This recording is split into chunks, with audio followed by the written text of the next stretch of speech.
I want to share a word or two about Sudan. We are all aware that the ongoing war has displaced a minimum of 5 million people, 500,000 to South Sudan and the others scattered, some north to Egypt, some to Chad, some making the long trek through Libya aiming to cross the Med, God help them, and so forth, some through Port Sudan towards Yemen and on that way.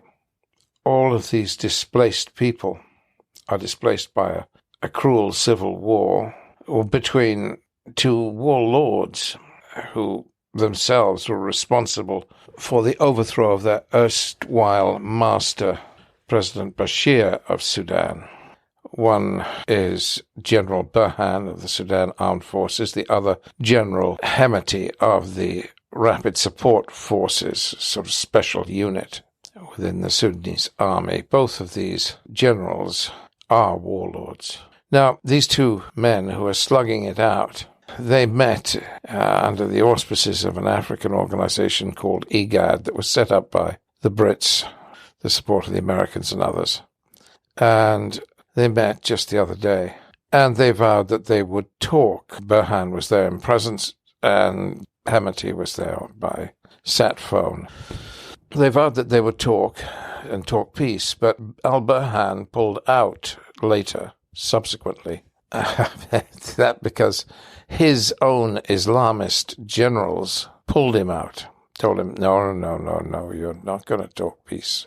Now, General Burhan has the Air Force, and that gives him the capability of bombing. But other than that, it's Hemeti that seems to be winning on the ground all the way. The Rapid Support Forces, the RSF, hold the center of Khartoum, the center around the palace that used to be Gordon's Palace, Gordon of Khartoum, the old British stronghold on the banks of the Nile. And there's a patchwork, of course, in Khartoum of different factions holding different suburbs and areas. And then when you go to the east towards Port Sudan, it's Burhan. Burhan is going to lose Port Sudan soon. All he can do is bomb and bomb and bomb, and he's having difficulty. And now the RSF has attacked Wad Madani, Sudan's second city, in the Jazeera, what used to be the cotton-growing and sugarcane-growing area of Sudan, that beautiful green area, a couple of 100 miles south of Khartoum. I had a great spiritual experience myself on the way to Al Jazeera years ago with a guy called Mahmoud Hasabullah. I'm sure I've told you before, but I said to Hasabullah, driving home from Madani to Khartoum, how can you believe in God? A man like you, well, Hasabullah didn't exactly behave himself. He pulled the car off the road in an area of black desert, and he could maybe get out of the car and watch the sunset, and the sun melted into the sand. And he said, now you believe in God. Now you believe in God. And of course that made a difference for me. But now Wad Madani is under attack from the Rapid Support Forces, and they'll doubtless take it in due course. Well, they'll take everything. Egypt is a potential peace broker. Egypt is on General Burhan's side because heaven knows why, but it is. General Burhan is associated with these Islamist generals who are a bit Muslim Brotherhood in style, and Egypt hates the Muslim Brotherhood. No, but that doesn't make sense, does it? Egypt hates, and yet it supports Burhan. I guess it supports Burhan. It's frightened a little of the power of Hemeti. Perhaps that's it. The Egyptian position is very hard to understand, but if Egypt could bring the Islamist generals to heel, we might have a chance at peace in Sudan. Originally, I was one for carving up the country between the two warlords, but the moment has passed in a way now that the RSF is doing so well on the ground. Yes, they will take Port Sudan next, and then Falasha in the west. That'll be a bloody fight, because when they attack Falasha, the old justice and equality movement that have stepped aside from the fight and remain on the sidelines, they'll come in on the side of General Burhan because they won't want, you see, the Rapid Support Forces grew out of the Janjaweed, the militia force that was responsible for the killing of so many in Darfur. And when the chips are down, the justice and equality movement is close to the Muslim Brotherhood. And it grew out of Hassan Turabi's thinking, his ideology. Hassan Turabi, of course, was the old lawyer, charming man, who was responsible for the death of Sudan, really, as a single country, because he started the big North-South civil war of recent times.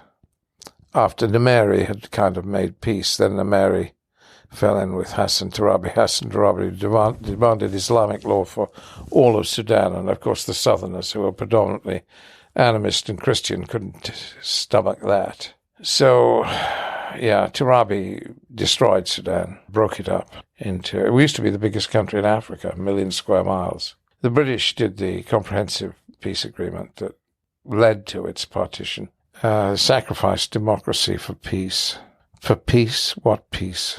Trust the British to mess things up. Anyway, the fight for Falasha will be bloody. This war has a while to run until Burhan's generals realize that they cannot win. People are so proud to the death.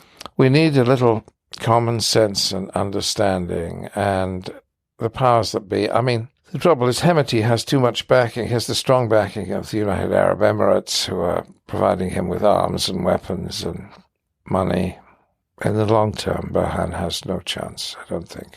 So we need to bring Hemeti to heel, bring Burhan to heel, so that we can actually have a genuine peace talk that leads to what? An elected government? Well, we could at least try, couldn't we? We could at least try. Worth a try, for once, don't you think? Too many people are displaced by this war, and it has a knock-on effect. It'll damage Europe.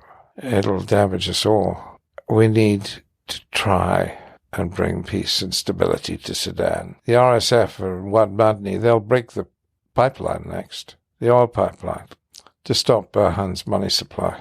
Come on, I mean, it's all going to be messy. Enough now. We need to take an interest in Sudan and, like an old fireman, an old police-style policeman, somebody has to go in and knock these two generals' heads together and say, come on, time to stop fighting like children and have peace. Saudi Arabia can't do it. Saudi Arabia belongs on one side. The Emirates can't do it. They belong on the other side in this conflict. Egypt might, Egypt, if it really started to care.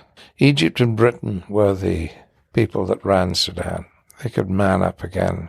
Egypt, with Britain's help, as a sort of puppy dog alongside Egypt, taking the secondary role. If they really drove forward together and made a real effort, they could bring an end to this war. And an end is much needed.